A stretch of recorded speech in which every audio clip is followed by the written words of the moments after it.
Peut-être que j'aurais pu simplement avoir une journée de répit, une journée, avant que le mal n'envahisse tous sur son passage. Peut-être que j'aurais pu simplement tout arrêter pendant un instant, avant que le mal ne reprenne tout. Un moment, quand l'obscurité s'est attardée à reprendre tout sur la cabane, je me suis rendu compte qu'il était terminé pour moi de chercher des réponses. Je me suis quand même rendu à la cabane ce soir-là, et je me suis rendu compte qu'il y avait cette femme dans un coin. Elle était sous un lampadaire qui grésillait, et elle me regardait. Je sentais son regard derrière sa crinière. Derrière sa crinière et ses longs cheveux noirs, je sentais son regard, un regard noir et puissant. J'arrivais à voir ses yeux dans le miroir qui était brisé sur le côté. Elle pleurait et avait ses mains sur ses yeux. Elle se frottait les yeux et juste au bord de ses yeux, juste au bord de ses yeux, il y avait ces larmes noires qui coulaient encore en vain et en vain. Elle essayait de se rincer le visage avec de l'eau. Elle prenait de l'eau dans l'eau qui était en train de couler, juste en dessous, dans l'évier. Un vieil évier abandonné sur lequel avait poussé de la pourriture. Elle prenait de l'eau qui venait certainement des marais, et elle se lavait le visage avec. Ses mains étaient mouillées, et quand elle s'est tournée vers moi, tout son corps était mouillé. De la pourriture avait poussé sur son corps, et ses côtes étaient à peine capables de supporter la graisse, ou alors de supporter la chair, ou encore de supporter sa peau sur ses os, parce que ses os étaient trop petits. Quand elle m'a regardé, ses côtes étaient tellement larges et sa poitrine tellement généreuse que je me concentrais et me focalisais uniquement sur ça. Sa poitrine généreuse, elle, ressemblait simplement à deux seins pourris, rongés par la pourriture, rongés par une bactérie qui avait mangé la chair et les tissus. Cette bactérie qui avait mangé la chair et les tissus sur ses seins, jusqu'en profondeur. Je pouvais apercevoir des veines à l'intérieur de ses seins. Je pouvais apercevoir des veines qui étaient en train de battre, qui étaient en train de pomper le sang. Je pouvais même voir le sang qui s'en dégageait. Je pouvais voir une matière noire et visqueuse qui s'en dégageait de deux trous placés sur sa poitrine. Elle m'a regardé, et cette femme, avec un ventre tellement reculé vers l'arrière, avec un dos courbé et avec cette colonne vertébrale qui n'était même pas droite, m'a regardé. Quand j'ai vu ses yeux, j'ai pris peur et je suis parti en courant. Mais tout au fond de la forêt, elle était assise par terre, à côté d'un arbre. Je me suis dit, il est temps maintenant, il est temps de faire marche arrière et de ne plus jamais revenir. Mais derrière ses cheveux poussiéreux, derrière ses cheveux pleins de terre, je l'ai remarqué. Tel un cadavre, elle s'est levée. J'entendais craquer ses os, et j'entendais sa peau qui se remettait en place, et qui était toute flétrie et toute pourrie. J'ai alors vu son visage. J'ai alors vu son visage avec sa peau toute flétrie, qui était brune en dessous de ses yeux et sur les bords. J'ai aperçu sa peau qui était tellement fine que je pouvais en apercevoir les trous et la forme de son squelette, là où se trouvaient ses yeux, dans ses orbites. Je l'ai alors regardée et elle m'a tendu un bras. Elle m'a dit « Viens, viens, viens », toujours par trois coups, comme un écho répétitif. Là, je suis rentré, j'ai poussé la porte, et je l'ai encore vue à l'intérieur. Elle tournait le visage et était contre le mur. Contre le mur, elle s'acharnait à gratter. Elle s'acharnait à gratter contre le mur, et là je l'ai vue.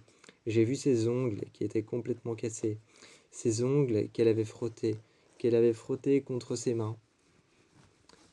Ses ongles qu'elle avait frottés contre ses mains en profondeur. J'ai vu qu'elle était en train de gratter les paumes de ses mains. Et sur les paumes de ses mains, il y avait 4 griffures. Il y en avait une 5e dans son pouce, et il y en avait 4. 4 griffures profondes sur les paumes de ses mains. Elle a ouvert les paumes de ses mains, et j'ai vu le sang couler. J'ai vu le sang couler sur ses doigts, et puis à un moment s'arrêter. S'arrêter tout au bord de ses ongles, et couler goutte à goutte par terre sur ses pieds. Ses pieds couverts de sang, elle s'est arrêtée dans une mare. Elle s'est arrêtée dans une flaque d'eau, juste devant moi, et m'a regardé. Elle a levé les yeux, et quelque chose de noir est apparu au-dessus d'elle. Quelque chose de noir et d'obscur, une sorte de lumière qui se dégageait de la pourriture qu'il y avait sur le plafond. Et quand je l'ai regardée, juste derrière, sur le lit, il y avait cette petite fille avec les yeux blancs, des yeux blancs et vitreux. Elle m'a regardé comme un cadavre, a penché la tête avec ses petits nœuds dans les cheveux et avec ses 2 couettes, et j'ai regardé ses longs cheveux blonds, qui était devenu blanc avec le temps, ses longs cheveux blonds qui avaient un peu blanchi. Cette fille m'a regardé, a pointé du doigt un endroit, et quand elle a pointé du doigt un endroit, je n'ai pas pu m'empêcher de regarder. Lorsque j'ai regardé, la vieille femme s'est empressée de me tenir le cou. Elle m'a alors tenu en hauteur contre le mur, et elle m'a murmuré des échos répétitifs dans l'oreille. Je me sentais prisonnier, je me sentais piégé, pris au piège entre un mur et entre quelque chose que je soupçonnais être un esprit. J'ai vu cette chose, je soupçonnais ça d'être un esprit ou alors un cadavre vivant, celui d'une vieille femme. Peut-être celui qu'on appelait Tamara, la jeune fille qui vivait ici, qui a tué toute sa famille dans un élan de colère, et qui a tué toute sa famille en les empoisonnant. Celle qui a mangé le bout d'un canon de fusil. Celle qui a mangé le bout d'un canon de fusil et qui ensuite ne s'est pas retournée, n'a même pas hésité une seconde pour appuyer sur la détente. Celle qui s'est fait sauter la cervelle en plein milieu du salon. Celle qui a regardé tout le monde par la fenêtre. Pendant des années, on disait qu'on voyait Tamara par la fenêtre, depuis la fenêtre de sa chambre. On appelait désormais cette cabane la cabane de Tamara. On appelait désormais cette cabane aussi la chambre de Tamara. Tout le monde la voyait dans sa chambre.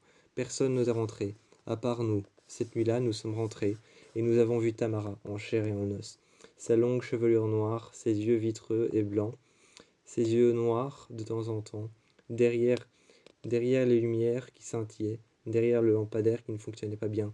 Elle se cachait dans l'obscurité, mais de temps en temps, quand elle marchait, on pouvait voir les symboles écrits et gravés sur sa peau. J'apercevais le sang qui coulait le long de son visage et cette matière noire qu'elle continuait à essayer d'effacer de son visage, à frotter sur ses joues, cette matière noire qui coulait de ses yeux. Je ne savais pas ce que c'était. Du goudron, du pétrole, je ne savais pas. Je l'ai regardé. À un moment, j'ai senti une odeur comme de l'essence. J'ai senti une odeur comme du diesel. J'ai vu alors que dehors, il y avait une mare, mais dans cette mare, je pouvais apercevoir du noir. Je pouvais apercevoir de la noirceur. Ce n'était pas de l'eau, il n'y avait aucun reflet. Juste une mare noire qui commençait à s'étendre autour de la cabane. À un moment, Tamara est sortie et elle m'a regardé. Cette jeune femme portait en sa main un canon de fusil. Elle avait son doigt sur la détente, mais cette fois-ci, le canon n'était pas retourné contre elle ou mise dans sa bouche. Elle a retourné le canon contre moi et elle m'a regardé. J'ai commencé à courir pour pouvoir atteindre mon vélo. Ensuite, j'ai pris mon vélo, j'ai mis mon pied sur la pédale. Tant bien que mal, j'ai essayé de partir à toute vitesse, aussi vite que je le pouvais. Je suis parti et j'ai senti le feu me frôler le dos. Quand elle avait tiré sur la mare d'essence Cette mare d'essence, qui en l'occurrence passait tout autour de la cabane, quand elle a tiré dessus, j'ai entendu le feu prendre et encercler la cabane d'un grand cercle de feu. Je sentais aussi le feu dans mon dos. Je me suis retourné et Tamara a commencé à avancer. Elle a ouvert la porte, elle a marché, s'est mise dans le feu. Quand elle m'a regardé dans le feu, elle m'a regardé avec un sourire. J'ai alors pu apercevoir ses dents pourries, ses dents qui étaient rongées avec des insectes à l'intérieur, qui étaient en train de lui manger la lèvre. Une lèvre fendue avec un insecte, un mille-pattes qui était en train de sortir de sa lèvre fendue. J'ai regardé le sang qui était aussi en train de couler. Elle était en train de serrer les dents tellement fort que je pouvais en apercevoir ses dents se briser et en entendre le grincement. Je l'ai alors regardée, elle m'a fait un signe de la main et a tendu son bras qui était en train de brûler en dehors du feu. Elle s'est retournée finalement vers la cabane, a ouvert la porte et s'est installée à une chaise à l'intérieur. Je pouvais encore sentir à l'intérieur qu'elle s'installait tous les soirs sur une chaise et que le cadavre de ses parents, de sa mère, de son petit frère, de sa sœur et du bébé, qui était encore dans son lit, était en train de pourrir. Le bébé, lui, était en train de pourrir dans son berceau. Son frère, sa mère, son père, et toutes les personnes qui étaient avec elle ce soir-là, ce soir où elle a tué sa famille, étaient encore assis sur une chaise. Et tous les soirs, elle revenait s'installer. Elle jouait à la dinette. Elle avait son fusil juste par terre, qui sentait encore la poudre. Son fusil qui sentait encore la poudre était à même le sol. Couché sur le sol, il y avait une goutte de sang Il y avait une goutte de sang qui tombait de ce fusil. Et c'est quand je l'ai aperçu sortir qu'à un moment je me suis dit que j'avais quitté l'obscurité pour de bon. Mais arrivé à l'appartement, derrière mon lit, j'ai aperçu 2 bras se relever. J'ai entendu un craquement d'os et j'ai aussi entendu la peau qui se remettait en place, une peau flétrie, et je me suis dit que l'obscurité m'avait rejoint. Si ce n'était pas moi qui rejoignais l'obscurité, c'était l'obscurité qui me rejoignait moi, malheureusement. Je me suis levé cette nuit-là, effrayé, et je me suis regardé dans la glace, et dans la glace, j'ai aperçu derrière moi, debout sur mon lit, Tamara qui me regardait, sa peau flétrie, ses côtes cassées qui ne supportaient pas le poids de la chair, ses côtes difformes et son ventre tout petit. Elle m'a regardé avec ses yeux noirs. J'ai levé la tête, j'étais couché sur mon lit comme paralysé, et là j'ai aperçu Tamara avec le fusil, qui m'a mis le canon juste entre les 2 yeux. Ce soir-là, ce fut mon dernier soupir quand elle a tiré, et que j'ai senti la dernière et que j'ai alors senti la dernière chose. La dernière chose de ma vie que j'ai pu sentir, c'était la peur et la poudre du canon, avant qu'elle ne tire. C'était ma dernière nuit. C'était ma dernière nuit sur cette terre, échappée à une cabane, et arrivé chez moi tranquillement en pensant avoir échappé à l'obscurité. Mais je n'avais qu'échappé à cette cabane, pas à Tamara, pas à son emprise. On n'échappe jamais à l'emprise de Tamara.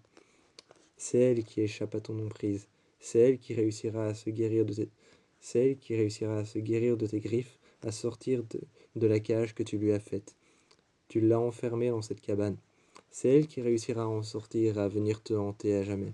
Je pensais avoir réussi à la piéger à l'intérieur, mais je n'avais pas réussi à la piéger à l'intérieur. Lorsque je suis parti avec mon vélo, je pensais en avoir fini une bonne fois pour toutes. Mais non, elle était revenue. Elle était revenue à la charge pour moi, elle était revenue me tuer et en finir pour de bon.